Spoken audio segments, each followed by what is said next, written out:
రాజ్యమేది లేదు గాని రాణిలాగా చూసుకుంటా, కోట కట్టలేను గాని కళ్ళల్లో నిన్నే దాచుకుంటా.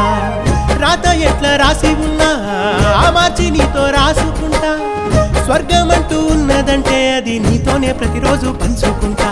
నిన్ను గన్న మీ నాన్న కన్నా లారు ముద్దుగా సాదుకుంటా. నీకు కోపం వస్తే కొంత దూరం ఉంటా, నువ్వు గీత గీస్తే నేను దాటనంట. కంట నీరు కంటి రెప్ప దాటకుండా కాటుకై కావలుంటా.